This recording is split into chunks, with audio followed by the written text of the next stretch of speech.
बात तो क्लियर है कि 24 लाख ही तय है और अभी तक भी अफसर लोग बोलते हैं कि 24 लाख मिलेगा ही। तो अभी जो कट ऑफ डेट चल रहा है पकरी बरवाडी कोल खनन परियोजना में वो 2016 का चल रहा है, जो वहाँ के लोगों को भी मान्य नहीं है। कि मेरा यहाँ कट ऑफ डेट होगा तो 11 नवंबर 2022 ही रहेगा, उस पर हम लोग आश्रित हैं। अगर 17 मई 2016 रहेगा तो उस पर हम लोग तत्पर तैयार नहीं हैं। पॉसिबल कैसे है? आप मुआवजा उठा रहे हैं 24 लाख का पकरी बरवाडी कोल खनन के परियोजना के तहत और आप कट ऑफ डेट मांग रहे हैं 2022। जो बड़का गांव में जो विकास का मॉडल है उस विकास से उससे खुश तो वही मॉडल यहाँ पे आएगा, तो फिर आप कैसे? आरएनआर कॉलोनी की बात कर रहे थे सर। आरएनआर कॉलोनी अगर इतना बढ़िया बनाया गया है तो लोग वहाँ रहने क्यों नहीं जाते? स्कूल भी खोला गया है, सब चीज़ किया गया है और सुविधा कोई देवे नहीं किया तो क्यों जनता खुश रहेगा? तो वही सुविधा आपको भी मिलेगी। 22 के मुताबिक अभी का जो रेट है आज की तारीख वो बढ़ना चाहिए उसके हिसाब से। जमीन अधिग्रहण आपका कंपनी ने पहले कर लिया 10 साल पहले, समझिए कि लैंड फ्रीज कर दिया तो ज़मीन उसकी हो गई। तो आपको क्या लाभ मिला इन 10 से 12 सालों में? 3 किलोमीटर दूरी में 18 से 45 साल तक सबको नौकरी दिया जाएगा, लेकिन यहाँ 1 किलोमीटर दूरी में अभी तक लड़का 10% भी नौकरी नहीं कर रहा है। वोकेट लगेगा, कंपनी खुलेगी, विकास एक से एक होगा, लेकिन अभी तक विकास की ओर नहीं। इस वक्त हम खड़े हैं, ये बड़कागांव विधानसभा क्षेत्र का केरियाड़ी प्रखंड है और बसरिया ग्राम में इस वक्त हम खड़े हैं। यहाँ पर एक ग्राम सभा रखा गया था, जिसका पर्पस क्या था वो इन्हीं ग्रामीणों से हम समझेंगे कि जंगल झाड़ी का जो दावा पेश करना था उसके द्वारा केरियाड़ी अंचल से कुछ अधिकारी आए थे और ग्रामीणों को क्या बताया गया वही हम आप समझेंगे। क्या था आज ग्राम सभा में, ऐसा क्या रखा गया था जो आप लोग को आना पड़ा? और अंचल अधिकारी भी आए थे, एनटीपीसी के अधिकारी थे, त्रिवेणी सैनिक के भी अधिकारी थे, तो क्या रखा गया था और क्या था? ग्राम सभा में यही रखा गया कि जो जंगल झाड़ी में आपका दावा पेश है उसका पेपर है, रसीद है, उसको सबमिट करना है और इसमें था कुछ उसमें इम्पोर्टेंट, उसको हम लोग रखे हैं। जिसमें बसरिया में हमको लगता है कि जो खाता नंबर 5 से गैरमजरूआ ज़मीन है, प्लॉट नंबर 2 में 1 एकड़ 7 डिसमिल, नेक्स्ट है 10 प्लॉट नंबर 1 एकड़ 33 डिसमिल, 12 प्लॉट नंबर में है 1 एकड़ 42 डिसमिल और 27 प्लॉट नंबर में है 24 एकड़ ज़मीन और प्लॉट नंबर 32 में है 26 एकड़ 75 डिसमिल। टोटल ज़मीन हम लोग को 50 एकड़ होता है, जिसमें गैर मजरूआ का है जो इसमें हमको केवाला से हासिल है। तो इसमें हम लोग आपत्ति जताए हैं, ऊपर से मिला है कि हम लोगों को कि आपको इस पेपर को आगे तक पहुंचाया जाएगा और समतुल्य राशि इसका दिया जाएगा। क्या राशि दिया जाएगा वो कुछ डिसाइड हुआ? अभी तक डिसाइड नहीं हुआ है, लेकिन बोला गया है कि जो सरकार से और सरकार के एनटीपीसी के बीच में जो प्रावधान निकलेगा वो समतुल्य राशि दिया जाएगा। वो विश्वास पर छोड़ दिए हैं और हम लोग को अभी तक डिसीजन नहीं मिल पाया है। रही बात कट ऑफ डेट, तो हम लोग का अडिंग है, हम उसी में रहते हैं कि गैरमजरूआ ज़मीन का जो पकरी बरवाडी कोल खनन परियोजना है वहाँ पे भी उन्होंने गैरमजरूआ ज़मीन का पेमेंट अभी नहीं कर रही है। कल हमने जो बात किया उसमें से 3 लाख रुपये दिया जा रहा है, तो 3 लाख रुपये में वो सिर्फ सहायता राशि दी जा रही है कि जो आप जोत खसोत करते थे उसको हम दे रहे। पिछले वाले में पकरी बरवाडी में आप जाएंगे, उर्रूब हो गया, जुगरा हो गया, चेपा हो गया, आरा हो गया, वहाँ पे 3 लाख रुपये दिया जा रहा है, जैसे कि कल अधिकारी ने भी बताया, उसकी पुष्टि की। तो फिर आपने कोई रिटर्न में कोई डिमांड दिया कि जो गैरमजरूआ ज़मीन है, क्योंकि सरकार तो एक ही है, अगर डिसीजन लेगी झारखंड सरकार तो वो सबके लिए लागू होगा, आपके लिए तो स्पेशल डिसीजन तो आएगा नहीं। तो इसको आप कैसे देखते हैं? ये चीज़ें आपने कभी सरकार से मांग रखी थी कि गैरमजरूआ ज़मीन को रैयती का दर्जा दिया जाए? ये बहुत दिनों से लड़ाई चल रही है, लेकिन अभी तक ये सफल नहीं हो पाया है।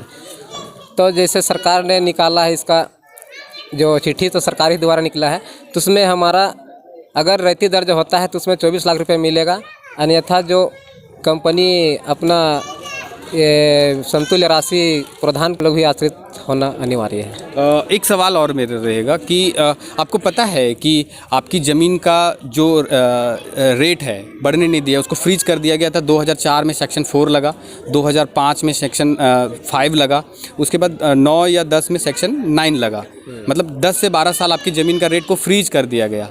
इसके लेकर कोई सवाल हुआ कि अगर आपके जो गैर मजरूआ ज़मीन हो गया या फिर आपके जो खतियान वाला ज़मीन है उसको भी रेट को बढ़ने नहीं दिया गया? इसके बारे में हमको नहीं पता है। तो आप खनन अभी कर रहे हैं तो मुआवजा आप उसी रेट में लेंगे जो जुगरा, चेपा, आरा हरा, डाड़ी, सिंदवारी को मिला? ये बात तो क्लियर है कि 24 लाख ही तय है और अभी तक भी अफसर लोग बोलते हैं कि 24 लाख मिलेगा ही। तो 24 लाख कैसे मिलेगा? खनन तो आज कर रहे हैं आप। आज कर रहे हैं लेकिन बढ़ोतरी अभी तक नहीं किया गया है। तो इसके लिए कोई डिमांड? इसके लिए अभी तक कोई डिमांड हम लोग नहीं कर पाए हैं और करते हैं तो भी वो लोग ऐसे थोड़ा इसमें डिसमिस कर देते हैं। अच्छा चलिए, अब आते हैं 18 साल वाले में कि 18 साल विस्थापन का मुद्दा आएगा तो जो अभी जो कट ऑफ डेट चल रहा है पकरी बरवाडी कोल खनन परियोजना में वो 2016 का चल रहा है जो वहाँ के लोगों को भी मान्य नहीं है। तो आपने क्या किया उसके लिए? देखिए, मेरा यहाँ कट ऑफ डेट होगा तो 11 नवंबर 2022 ही रहेगा, उस पर हम लोग आश्रित हैं। अगर 17 मई 2016 रहेगा तो उस पर हम लोग तत्पर तैयार नहीं हैं। तो ये 18 वर्ष अगर हम लोग का कट ऑफ डेट में जैसे नहीं होता है तो उस व्यक्ति को रोज़गार से नहीं जोड़ा जाएगा। तो उस टाइम हम लोगों को कट ऑफ डेट रियली में 11 नवंबर 2022 सही सलामत रहे तो हम लोग इस पर तय हैं। तो पॉसिबल कैसे है? आप मुआवजा उठा रहे हैं 24 लाख का पकरी बरवाडी कोल खनन के परियोजना के तहत और आप कट ऑफ डेट मांग रहे हैं 2022, समझ रहे हैं? हाँ, कुछ कट ऑफ डेट मांगने का तात्पर्य यह है कि देखिए पॉसिबल कैसे है वो चीज़ हम बता दें। पॉसिबल इसलिए है कि देखिए मेरा यहाँ कोल माइंस पहले खुल चुका है तीज बरवाडी में, पकरी बरवाडी में। तो उस टाइम मेरा यहाँ 10% से भी यहाँ के लोग नौकरी नहीं कर पाए हैं। तो उसमें पॉसिबल है कि हम लोगों को मांग तय करेंगे 11 नवंबर 2022 को, इसमें हमको उसको क्लियर करना ही होगा और मुआवजा वही रहेगा। वही मुआवजे के लिए आगे नहीं जाएंगे आप? आगे नहीं, अभी तक तो नहीं गए हैं नहीं। और ना गए हैं। अच्छा, जो विकास की बातें अभी एनटीपीसी ने यहाँ पे की वही विकास की बातें एनटीपीसी ने बड़का गांव में किया था, जिसके कारण उसने अधिग्रहण किया पूरा जो आपके सामने जो इतिज है जुगरा, चेपा, आरा हरा। तो उस विकास को लेकर लोग वहाँ पे भी अभी खुश नहीं हैं। अभी तक आंदोलन चलते आ रहा है, लोगों को सुविधाएं नहीं मिल रही हैं। अगर आप थोड़ा सा भी 19-20 कीजिएगा तो आपको नौकरी से बिठा दिया जाता है। तो ये सब सुविधाएँ जो आपको अभी दिखाया गया उससे आप संतुष्ट हो पाएंगे? संतुष्ट तो नहीं हो पाएंगे लेकिन समस्या देख के ही चल रहे हैं ना। जैसे वो कंपनी जैसे बोल रहा है वैसे हिसाब से ज़्यादा तो आगे बढ़ के नहीं ना बोल पाएंगे हम लोग। क्यों नहीं बोल पाएंगे? ज़मीन आपकी है, सरकार आपकी है। कंपनी मानने का तैयार नहीं है। कैसे नहीं मानेगी? जब अगर आप उनसे सवाल करेंगे आपके डिमांड को अगर पूरा नहीं होगा तो आप कुछ भी नहीं बोल पाएंगे। या ऐसा बंदिश है या फिर आपको बंदिश किया जा रहा है कि नहीं बोलना है? नहीं, वैसे तो नहीं बोल रहा है। तो उस विकास का मॉडल से आप खुश हैं? जो बड़का गांव में जो विकास का मॉडल है उस विकास से? नहीं, हाँ? उससे खुश तो तो वही नहीं। मॉडल यहाँ पे आएगा तो फिर आप कैसे खुश हैं?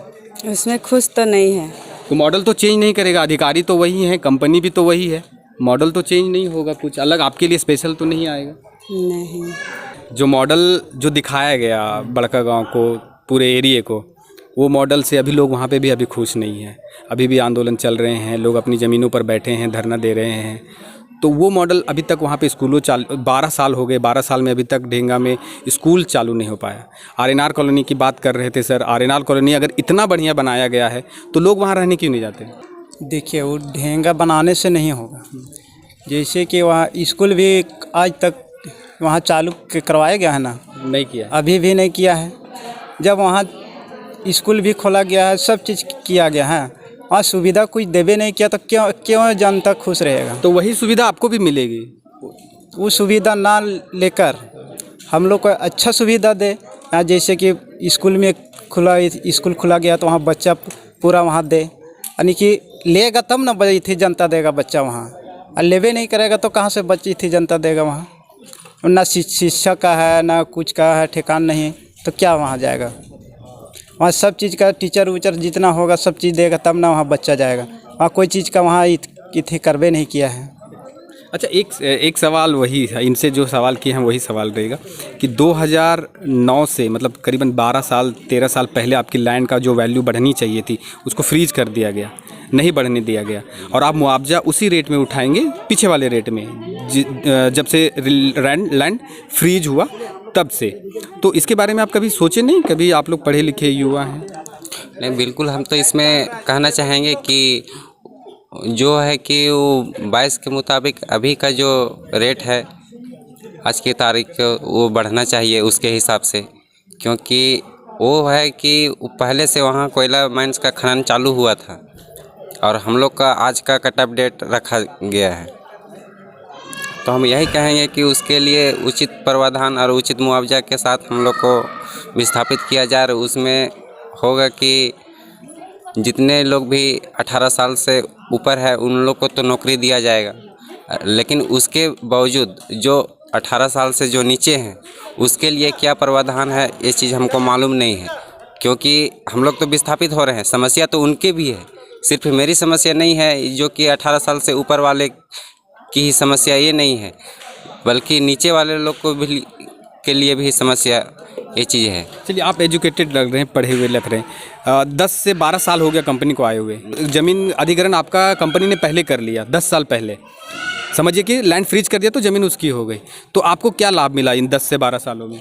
अभी तो 10 से 12 सालों में आप पर्सनली एनटीपीसी से क्या फ़ायदा उठाया? आपको क्या ऐसा किया जो आपकी ज़िंदगी को चेंज कर पाए? बिल्कुल अभी मेरे ख्याल से तो बिल्कुल कुछ वैसा फ़ायदा नहीं हुआ है, जबकि यहाँ कंपनी सामने है तो हम लोग को कुछ ग्रामीणों को नौकरी दिया जाना चाहिए था, लेकिन अभी तक तो नहीं हो पाया है। मेरे ख्याल से नज़रअंदाज नहीं देख पा रहे हैं कि मेरे गांव से हुआ है। 1-2 लोग का हुआ है जो कि बहुत कम संख्या में हुआ है। आप क्या बोलेंगे कि इन 10 से 12 सालों में आपको कुछ पर्सनली लाभ हुआ है एनटीपीसी से? अभी आप ज़मीन देने जा रहे हैं, पहले आपने ज़मीन नहीं देते, लेकिन लैंड पहले ही एनटीपीसी एक्वायर कर चुकी है, आपके दाम को फ्रीज कर दिया गया, आप ना बेच सकते हैं ना खरीद सकते थे।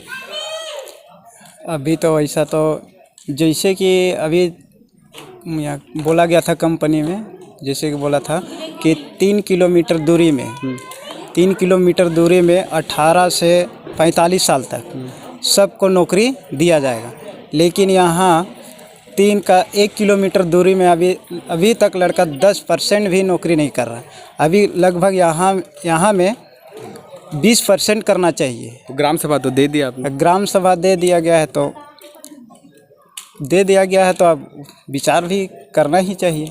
पर्यावरण यहाँ पे जो किया 11 नवंबर को किया गया था, उस इतीज में जो किया गया था, उसके बाद तो कंपनी को इस गांव में ध्यान देना चाहिए था। ये मानते हैं कि नहीं मानते? देना चाहिए। लेकिन क्या विकास हुआ उसके बाद? 1 साल 1.5 साल लमसम हो गया उससे कोई विकास नहीं हुआ है। जहाँ तक कि हम देखा जाए तो अभी तक विकास के काम अभी तक नहीं किया गया है इस एरिया में। जब भी कहते हैं तो आपके पास बॉकेट लगेगा, कंपनी खुलेगी, विकास एक से एक होगा, लेकिन अभी तक विकास की ओर नहीं गया। फिर सवाल वहीं आ जाता है कि तो 2009 में फिर अपना रेट क्यों फ्रीज करवा लिए? फ्रीज देखिए, सिस्टम जब बोल दिया है सरकार, जब एनओसी दे दिया है कि 24 लाख तक ही ज़मीन का पेमेंट किया जाए, उसके बाद कोई लड़ाई आज तक नहीं किया उसके ऊपर में। विकास के हकदार हैं कि नहीं आप? विकास के हकदार हैं, लेकिन जब भी बोलती है अफसर तो आपके पास कोल माइंस चालू होगा, विकास होगा, तो उसके बाद तो मेरा पास तो नौकरी मिलेगा, रोजगार मिलेगा, तो उससे तो विकास होगा ही ना। तो आपने विकास का मॉडल देखा है जाके बढ़कर? इसी वजह से हम लोग भी ग्राम सभा को अच्छी तरह से सहमति दे चुके हैं। तो विकास का जो मॉडल है वो बड़का गांव में आपने देखा है? जाके तो नहीं देखें। तो कभी आइए। आएंगे, देखेंगे, पूरा फील्ड देखेंगे क्या है नहीं है। क्या है कि हम लोग को पुनर्वास भी होना है यहाँ से, और रहना भी है, जगह में रहना है ना। आर्यन कॉलोनी जाना है या कहाँ लेना है, तो हम लोग का थोड़ा सा उसमें डिस्कस करेंगे। ओके, ये यहाँ के ग्रामीण थे, और ग्रामीणों को ये देखना होगा कि क्या आने वाले समय में जिस तरह से पकरी बरवाड़ी कोल खनन परियोजना का विकास अपने चरम सीमा पर है, लोग अभी भी प्रदर्शन करने के लिए अपनी ज़मीन पर बैठे हैं, क्या वही नौबत यहाँ पे आने वाले समय में हो सकता है? ये यहाँ के ग्रामीणों को सोचना होगा। मेरा नाम है अमित और आप देख रहे थे द पंचायत न्यूज़। नमस्कार।